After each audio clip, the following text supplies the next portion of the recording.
dipersembahkan oleh Pemirsa, Dewan Kehormatan Penyelenggara Pemilu atau DKPP berupaya mewujudkan pemilihan umum yang berintegritas dan bermartabat. DKPP bertugas memeriksa dugaan pelanggaran kode etik penyelenggara pemilu pada pemilihan serentak 2020.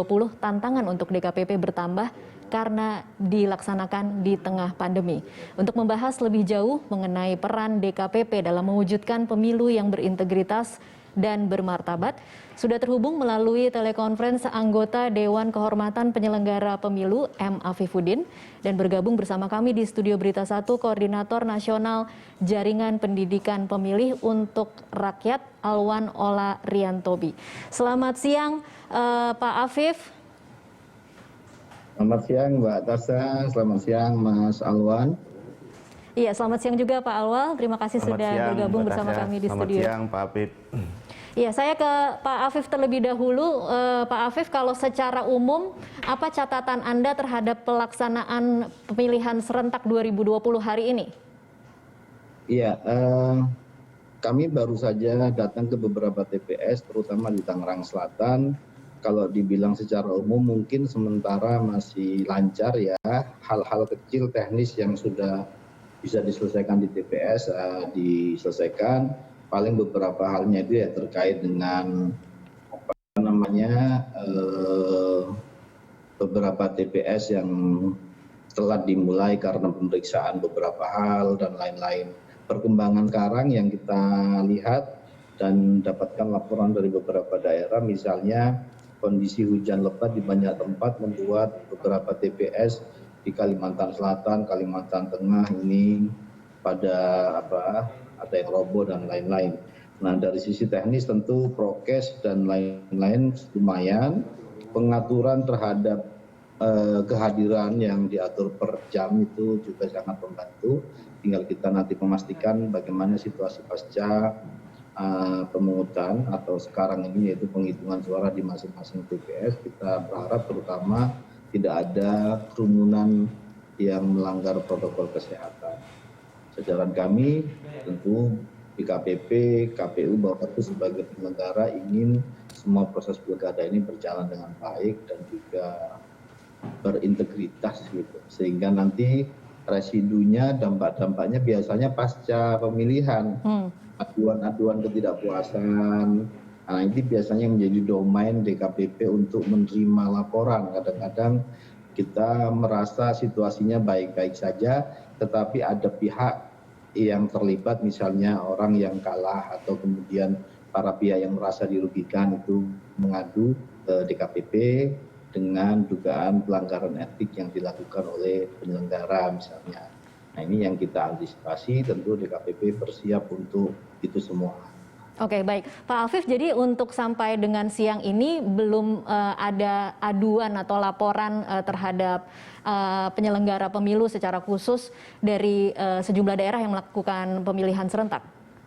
Kalau aduan yang sifatnya teknis penyelenggaraan ada, misalnya soal surat suara kurang dan lain-lain, tapi posisinya apakah sangat banyak atau tidak terlalu banyak, nanti kita akan menyampaikan ini ke publik setelah ini. Tetapi kalau sifatnya yang terkait dengan etik tentu belum. Biasanya ini pasca tahapan yang akan kita lakukan, termasuk kepatuhan protokol kesehatan juga sementara ini belum terlalu banyak persoalan yang kita dapatkan di lapangan itu. Oke, baik. Saya beralih dulu ke Pak Alwan. Pak Alwan, kalau dari Anda sendiri catatan secara umum pelaksanaan pilkada dari jam 7 sampai saat ini, apa yang menjadi catatan Anda? Ya, secara umum kebetulan JPPR menjadi salah satu lembaga pemantau juga yang melakukan pemantauan di 59 daerah pemilihan dari 270 daerah. Memang dari jam 7 TPS dibuka sampai saat ini sedang dilakukan penghitungan di TPS. Kita masih menemukan beberapa problem teknis dan kemudian beberapa hal soal kepatuhan prosedural. Misal untuk teknis, contohnya seperti teknis, apa? Misal surat suara yang kurang, lalu kemudian ada ditemukan surat suara yang sudah tercoblos, walaupun sampling ada di beberapa TPS, misal di Jawa Timur. Lalu soal kepatuhan prosedural berkaitan dengan keterlambatan dibukanya TPS akibat dari keterlambatan hadirnya APD dan logistik di TPS. Nah, kondisi-kondisi ini yang juga menunjukkan bahwa kepatuhan masyarakat pemilih terhadap protokol kesehatan juga masih jauh dari harapan, karena misal di dalam TPS sesuai protokol misal, tetapi di luar soal jarak 1 meter antri antara pemilih dan satu dengan yang lain, ini juga masih ditemukan belum berjarak misalnya kira-kira. Di lain hal sedang dilakukan rekapitulasi, kecenderungan masyarakat untuk melihat siapa pemenangnya di TPS-nya dia. Ini kan menunjukkan satu semangat untuk harus kumpul dan lain sebagainya. Jadi satu sisi kita harus semua sepakat dan harus menghimbau bahwa protokol kesehatan menjadi wajib dalam proses pilkada kita. Tetapi di sisi lain ada tradisi masyarakat kita yang senang berkumpul. Masyarakat kita kalau disuruh berjauhan rasa-rasanya dia tidak akan mau misalnya. Jadi apapun yang terjadi, kepatuhan terhadap protokol kesehatan menjadi hal yang mutlak harus dijalankan, tetapi juga tidak menegasikan kualitas proses pelaksanaan pilkada kita di 270 daerah. Oke, kalau khusus untuk protokol kesehatan, kalau tadi yang simpel saja misalnya mengantri 1 meter di luar TPS, itu mungkin dalam pelaksanaan di lapangannya apakah bisa dipahami bahwa sulit untuk mengatur masyarakat bisa mengantri 1 meter atau seperti apa? Iya, secara normatif memang PKPU mengatur 1 meter dan di beberapa simulasi yang dibangun oleh KPU sebelum pungut hitung 1 meter, tetapi faktual yang ditemukan oleh teman-teman JPPR di lapangan misal hampir antriannya panjang dan itu kalau mau diukur sebenarnya tidak sampai 1 meter sebenarnya. Jadi masyarakat kita, satu sisi kita bersyukur bahwa masyarakat masih mau datang ke TPS. Artinya bahwa aspek keselamatan dan kesehatan masyarakat hari ini masih terjaga, imunitas dan protokol kesehatan masih terjaga, tetapi pada lain hal-hal yang seperti soal kepatuhan jarak dan lain sebagainya ini masih belum ditemukan. Walaupun memang ada KPPS yang menghimbau, di situ ada pengawas TPS, ada teman-teman pemantau, tetapi lebih bagus kesadaran itu sudah bangun jauh sebelumnya. Nah, memang tidak semua TPS terjadi pelanggaran protokol kesehatan, tetapi ada beberapa titik yang di situ ada teman-teman pemantau menemukan bahwa praktek protokol kesehatan masih jauh dari harapan, terutama saat antri. Saat antri. Oke, baik. Nanti kita akan lanjutkan lagi di segmen selanjutnya. Pemirsa, saya akan bertanya apakah kemudian pelanggaran protokol kesehatan saat melakukan pencoblosan itu kemudian menjadi tanggung jawab dari penyelenggara pemilu yang kemudian nanti akan bisa dikenai sanksi. Selanjutnya di segmen berikutnya. Tetaplah bersama kami.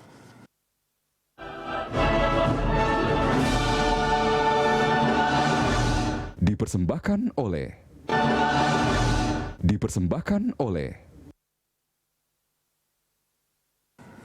Pemirsa, terima kasih Anda masih bersama kami. Saya akan kembali lagi menyapa Pak Afifuddin, anggota DKPP. Pak Afif, kalau khusus untuk pelaksanaan protokol kesehatan, kemudian tanggung jawab itu dibebankan kepada penyelenggara pemilu yang ada di masing-masing TPS. Apakah kemudian bisa dikenakan sanksi ketika protokol kesehatan itu tidak berjalan dengan semestinya?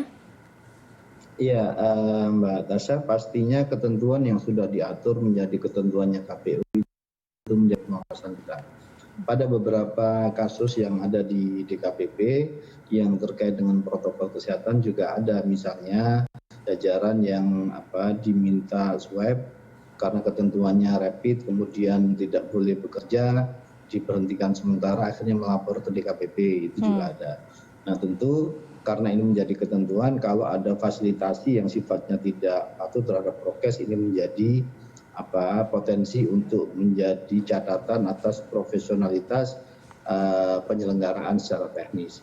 Tetapi yang tadi disampaikan Mas Alwan juga penting, bagaimana jika situasinya terjadi di luar TPS, gitu. Karena kerja-kerja penyelenggara, baik KPPS maupun pengawas TPS itu wilayah pekerjaannya kan di sekitar TPS. Ini yang selalu kita sampaikan bahwa domain untuk menjaga prokes ini sebenarnya tidak ansih ada di penyelenggara. Aktivitas pemilu ini kan salah satu aktivitas di saat wabah. Apapun jenis kerumunan yang melanggar protokol kesehatan itu dilarang. Hanya yang berkaitan dengan pemilu, pilkada, situasi di TPS, saat kampanye, dan lain-lain yang secara rigid diatur oleh PKPU, itu menjadi domain yang harus diawasi oleh Bawaslu yang harus dipastikan oleh KPU. Pada saat yang sama kalau ada kejadian yang membuat situasinya tidak terawasi, situasinya tidak terfasilitasi, nah tentu ini yang bisa disoal oleh orang. Bahwa komitmen kita untuk menjaga prokes ini saya kira menjadi komitmen bersama yang tidak bisa ditawar-tawar di saat pilkada wabah ini. Baik, Pak Afif, saya ingin kembali ke masalah teknis. Tadi ada beberapa catatan masalah surat suara yang kurang, kemudian surat suara yang tercoblos. Itu beberapa yang kurang, mungkin masih harus dilakukan penyelidikan lebih jauh lagi, tetapi secara umum kurang ini memang karena dari pusat dikirimkan dalam jumlah yang lebih sedikit daripada seharusnya, atau seperti apa, Pak Afif? Bisa jadi ada faktor kurang karena sortiran untuk daerah atau TPS tersebut kurang. Kedua bisa jadi karena keterlambatan kedatangan atau kesalah hitungan dan lain-lain. Tentu situasinya sudah diatur. Bagaimana jika kurang, apakah mengambil di tempat TPS terdekat dan lain-lain itu sudah diatur oleh KPU.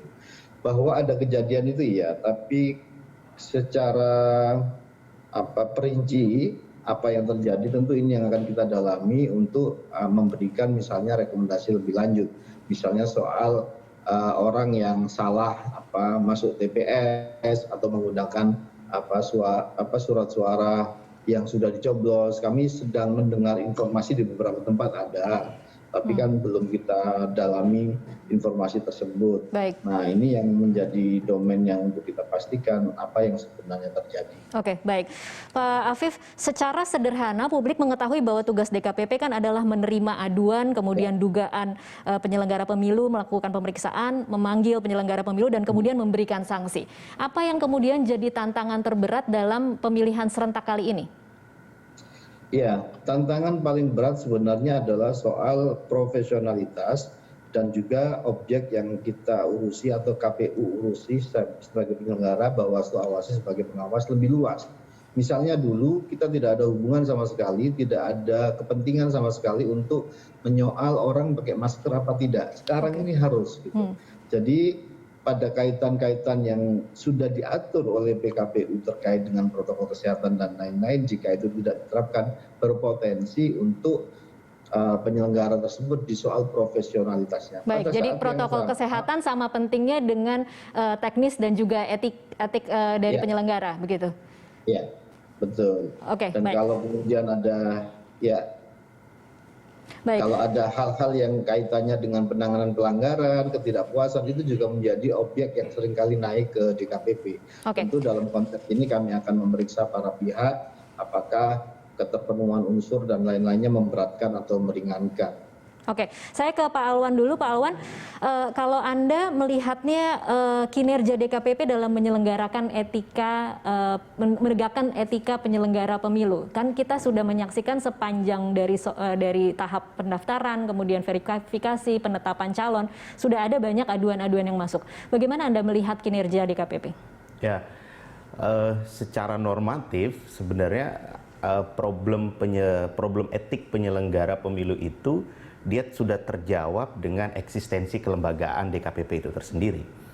Karena etik itu tidak lagi menjadi urusan privat, dia kemudian menjadi urusan publik, terbukti dengan putusan-putusan DKPP yang sudah mulai diakses oleh semua publik. Misal ada satu sidang DKPP, publik bisa mengakses melalui live streaming, YouTube, dan lain sebagainya. Ini membuktikan bahwa problem etik penyelenggara itu sudah terjawab dengan eksistensi kelembagaan DKPP itu.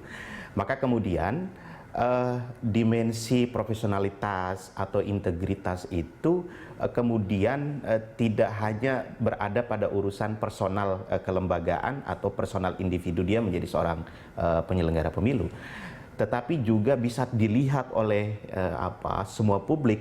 Nah, maka kemudian sifat DKPP yang bersifat pasif, dia hanya menunggu laporan yang masuk, misal dia tidak bisa menindak satu pelanggaran etik tanpa ada laporan. Ini menunjukkan bahwa kelembagaan DKPP membutuhkan satu peran publik untuk mau melihat bahwa ada satu praktek etik yang dilanggar oleh seorang penyelenggara, itu wajib dia pertanggungjawabkan secara etik. Oke, tapi kalau boleh memberikan catatan terhadap putusan atau sanksi yang sudah diberikan, menurut Anda sejauh ini sudah cukup tepatkah? Ya, secara objektif sebenarnya saya kira DKPP punya dimensi objektivitas dan subjektivitas juga tentunya dalam mengambil satu keputusan. Sudah cukup untuk memberi efek jera tidak terhadap penyelenggara pemilu? Ya, dimensi putusan itu kan tergantung Per kasus, ya? kasusnya ya. Kalau kasusnya memang dia berat, maka tidak segan-segan juga DKPP memberhentikan tetap dalam konteks kinerja dan kelembagaan atau profesi dia. Tetapi kalau memang kasusnya juga ringan, mungkin ada rehabilitasi atau kemudian peringatan keras, bahkan juga bisa pemberhentian dari satu jabatannya, misal ketua bisa turun menjadi anggota. Jadi putusan-putusan DKPP sampai saat ini saya merasakan betul ketika berdiskusi dengan teman-teman penyelenggara atau teman-teman JPPR berdiskusi dengan teman-teman penyelenggara, mereka sangat berhati-hati akhirnya melihat putusan DKPP yang kalau memang teman-teman bermacam-macam untuk melakukan satu tindakan etik, maka tidak segan-segan juga DKPP mengadilinya dengan memberhentikan. Oke, baik. Saya tertarik dengan bagaimana caranya mengajak masyarakat untuk lebih aktif lagi, karena memang DKPP hanya menunggu aduan atau laporan, kemudian baru bisa memproses satu pelanggaran. Nah, bagaimana caranya kita mengajak masyarakat untuk lebih aktif lagi, nanti akan kita bahas di segmen selanjutnya. Pemirsa, tetaplah bersama kami. Dipersembahkan oleh Anda masih bersama kami dan saya akan kembali lagi ke Pak Afif. Pak Afif, tadi yang terakhir kita bahas adalah bagaimana caranya kemudian kita bisa mendorong masyarakat agar lebih aktif untuk memantau kinerja dari penyelenggara pemilu. Ya, sebenarnya kan ini kan mekanisme kontrol ya. DKPP ini hadir untuk menjaga integritas dan martabat penyelenggara dan penyelenggaraan tentunya. Di situ ada domain yang lebih dari sekedar hal-hal yang sifatnya teknis. Misalnya soal etika ini kan bisa di luar urusan-urusan teknis kepemiluan. Soal etika kita bermasyarakat dan lain-lain, orang keberatan dengan sikap kita dalam posisi sebagai penyelenggara itu kan bisa mengadukan ke DKPP. Makanya kaitan terkait dengan katakanlah asusila dan lain-lain itu kan di luar tahapan sebenarnya, di luar pekerjaan sebagai KPU atau sebagai Bawaslu. Nah, itu bisa menjadi objek yang kemudian dilaporkan oleh orang ke DKPP. Tentu dalam konteks ini kita harus memahami kehadiran DKPP sebagai pembersih atau penjaga integritas dan kredibilitas serta martabat dari penyelenggara dan juga pemilunya itu sendiri. Kalau penyelenggaranya berintegritas, tentu proses pilkadanya juga berintegritas. Tapi kalau pilkada ini dilakukan oleh orang-orang yang tidak berintegritas, diawasi oleh orang-orang yang juga tidak berintegritas, dia punya catatan-catatan yang melanggar aturan, catatan-catatan etik yang kemudian memberatkan posisi dia, tentu DKPP punya kewenangan untuk menerima laporan pada saat yang sama ketika fakta-fakta yang dihadirkan itu memberatkan, maka pembersihan atas kejadian-kejadian tersebut bisa dilakukan sampai pemberhentian, peringatan keras terakhir, ataupun peringatan biasa, atau malah rehabilitasi. Karena posisinya menerima laporan, kalau laporan tidak terbukti, maka bisa jadi orang yang dilaporkan malah direhabilitasi dan dianggap tidak punya kesalahan etik. Jadi fungsinya sebagai pembersih atau penjaga baik moral maupun integritas penyelenggara. Baik, Pak Afif, mungkin Anda bisa memperbarui data yang saya miliki ini 2 minggu lalu sempat menerima 139 aduan. Berapa sebenarnya total aduan terkait penyelenggaraan Pilkada serentak 2020 yang sudah masuk ke DKPP dan berapa yang sudah selesai di sidang, Pak Afif? Iya, kalau update secara terperinci belum saya terima ya itu data yang terakhir kami terima. Yang pasti biasanya pasca proses pemilihan seperti ini yang terjadi kemudian adalah banjir laporan istilahnya. Banyak sekali laporan, terutama pasca penghitungan nanti. Ada pihak-pihak yang tidak puas dan lain-lain, itu biasanya akan berakumulasi ke laporan-laporan ke DKPP. Dan biasanya itu rata-rata akan selesai persidangan dalam berapa lama, Pak Afif? Ya tergantung, kadang-kadang kita memeriksa bisa sekali sidang, bisa 2 kali sidang. Ya kita upayakan secepatnya sebagaimana prosedur yang sudah ada, karena memang belakangan ini semakin banyak kasus yang naik di DKPP sebagaimana tahapan yang berjalan.